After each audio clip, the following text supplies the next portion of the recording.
आकर के सभी महात्माओं को देखा है, सभी लोग बैठे हैं, सबसे एक ही बात पूछते हैं कि शीघ्र ही मरने वाले को क्या करना चाहिए। ये प्रश्न है राजा परीक्षित जी। अनेक अनेक उपाय सबने बताई है, लेकिन कृपा करी है भगवान ने। तत्रावत भगवान व्यासपुत्र, उत्तरा के गर्भ में जब अश्वत्थामा ने ब्रह्मास्त्र चलाया था तो ब्राह्मण के अस्त्र से बचाने के लिए साक्षात भगवान ने ही गर्भ में जाकर के उस बालक की रक्षा करी। और आज श्रृंगी नामक ऋषि कुमार ने वाणी का प्रहार किया है, तो वाणी से ही शीतलता प्रदान करने के लिए भगवान सुखदेव जी का आगमन हुआ है। बोल सुखदेव जी महाराज की। गंगा जी के तट पर श्री सुखदेव जी आए तो सुखदेव जी को देख करके सभी लोग अपने स्थान पर खड़े हो गए। एक औपचारिकता है, एक नियम है, एक पद्धति है कि कोई श्रेष्ठ आए उनके सामने उनके सम्मान में बड़े भाव पूर्वक उनको दंडवत प्रणाम इत्यादि करके सम्मान करने की एक प्रथा। लेकिन यहाँ तो बड़े बड़े महात्मा, बड़े बड़े विमलात्मा बैठे हैं। इनके पिताजी वेद व्यास जी भी बैठे थे, पराशर जी भी बैठे थे, बड़े बड़े महात्मा बैठे थे, इनके दादा गुरु सब लोग बैठे हैं। लेकिन जब सुखदेव जी का आगमन हुआ सब लोग खड़े होकर के सम्मान कर रहे। क्यों? क्योंकि उम्र की विशेषता नहीं होती है, ज्ञान की प्रधानता होती है। धन वृद्धा बल वृद्धा आयु वृद्धा ज्ञान वृद्धा। जो ज्ञान में श्रेष्ठ है ना, उसका सम्मान होता है। ये ज्ञान में गगन हैं, ज्ञान में बड़े श्रेष्ठ हैं।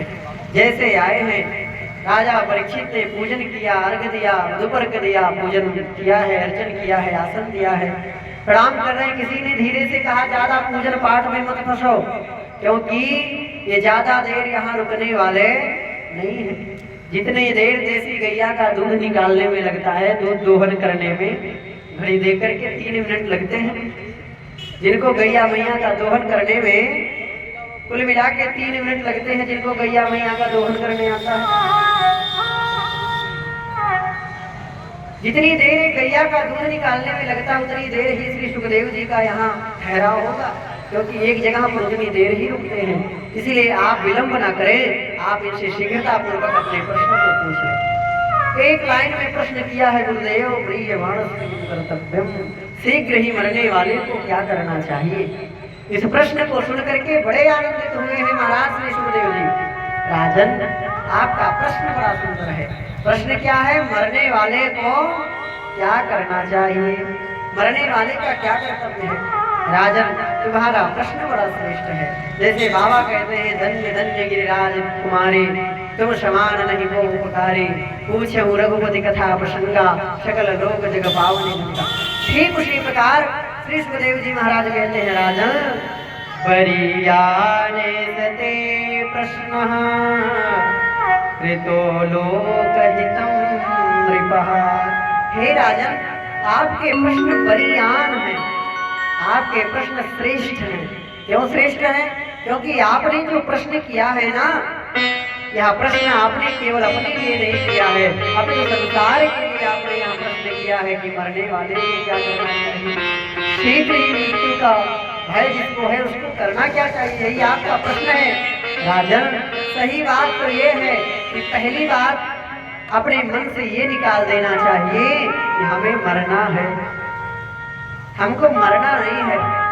राम मरे तो मैं मरूं, मरि मरि जाय बलाय, अविनाशी गोपाल का मरे न मारा जाए। हम तो शुद्ध बुद्ध परमात्मा के अंश हैं, ईश्वर अंश, जीव अविनाशी। भगवान राम परमानंद है, हम तो उनके अंश हैं, हमारी मृत्यु नहीं होती है। मरना तो शरीर का कर्तव्य है, हम आप मरते नहीं है, क्योंकि हम तो शुद्ध बुद्ध आत्मा हैं।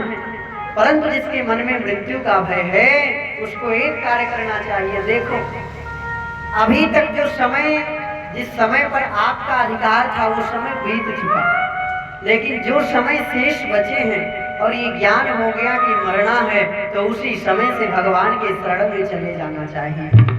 राजन, कलिकाल में जीव का उम्र होता है 100 वर्ष। अब तो 100 साल भी कोई नहीं जीता, लेकिन जो एक पद्धति है, जो एक प्रमाण है कि कलयुग के प्राणी का उम्र 100 वर्ष है, लेकिन 100 वर्ष में भी आधा दिन आधा रात। हाँ जी कि ना जी?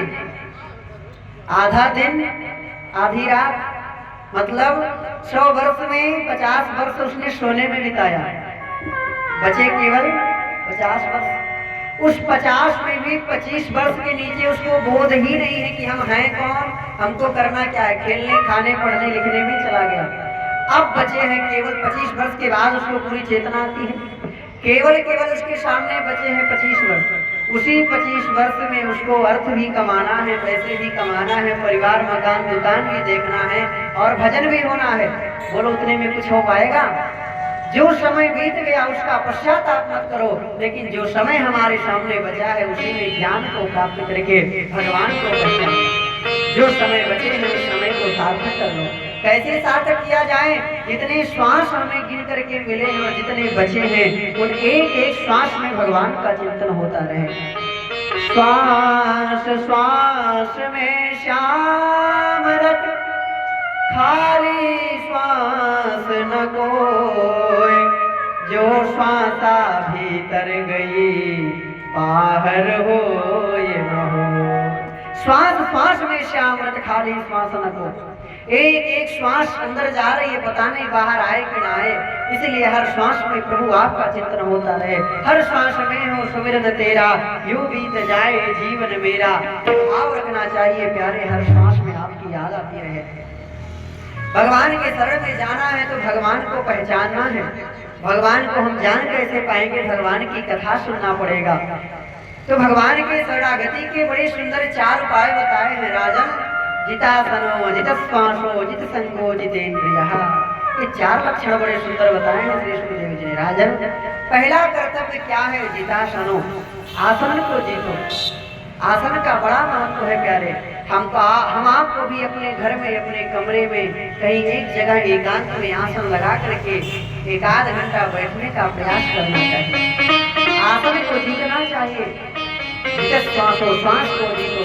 जित संगो, देखो संग का जीवन में बड़ा प्रभाव है। भगवान के मार्ग, यहाँ तक साधकों को बड़ा ध्यान देना चाहिए कि संग का, हमारा संग कैसा है, क्योंकि हमारी संगत के अनुसार हमारे जीवन की रंगत परिणत हो जाती है। हमें प्रयास करना चाहिए कि हमारे जीवन में हमारा कुसंग से पाला न पड़े। हम आप कितना भी प्रयास करें लेकिन कुसंग का प्रभाव हमारे आपके जीवन में पड़ ही जाता है। शास्त्रों में कथा आई है ना, 2 तोते हैं। एक तोता महात्माओं के यहाँ पड़ा है तो वो राम राम करता है। एक तोता डाकू के यहाँ पड़ा है तो वो मारो काटो लूटो गाली देता है। पक्षियों के ऊपर, पशुओं के ऊपर कुसंग का प्रभाव पड़ जाता है तो हम आप क्या है? संसर्ग का बड़ा जीवन में महत्व होता है। राजन, संग को जीतिए और जितेंद्रिय बनिए। अपने इंद्रियों को जीतो। ऐसा नहीं कि हम भगवान की कथा में बैठ गए और हमारी इंद्रिय कहीं घूम रही है। हम आप यहाँ शरीर से बैठे रहे और हमारा आपका मन कहीं और महाराज लटक रहा है तो हम आपको पूरी कथा सुनने का न लाभ मिलेगा और ना हम आपको पूरी कथा का सार प्राप्त हो पाएगा। क्योंकि शरीर तो यहाँ है लेकिन हम आपका मन कहीं और है। इन इंद्रियों को अपने वश में करने का हर साधकों को प्रयास करना चाहिए। राजन, ये इंद्रियां भटकने ना पाए। आप चाहें तो इंद्रियां कथा सुनने के लिए प्रेरित करें। ऐसा नहीं, एक बार आपके मन में आया कि चले कथा हो रही है सेठ जी के यहाँ, फिर आपके मन ने कह दिया अरे नहीं क्या कथा सुनने जाएं, वही परीक्षित, वही सुखदेव, वही कृष्ण जन्मोत्सव, वही बाल लीला, वही गोवर्धन लीला। हाँ चलो कोई बात नहीं जाएंगे। मन ने आपको अपने वश में कर लिया और मन के कहने से आप उसके बहकावे में आकर के कथा से और भगवान से, मंदिर से, कीर्तन से, सेवा से वंचित हो गए। देखना इंद्रियों के न घोड़े भगे, इसमें हर दम ये संयम के कोड़े पड़े। अपने रथ को सुमार्ग लगाते चलो, कृष्ण गोविंद गोपाल लगाते चलो। ये प्रयास करो कि हम आपका इंद्रिय जो है ना, हम आपका मन, हम आपकी इंद्रियां हमारे वश में हो। राजन, जितेंद्रिय बनो, भगवान के शरण में लग जाओ। बड़े सुंदर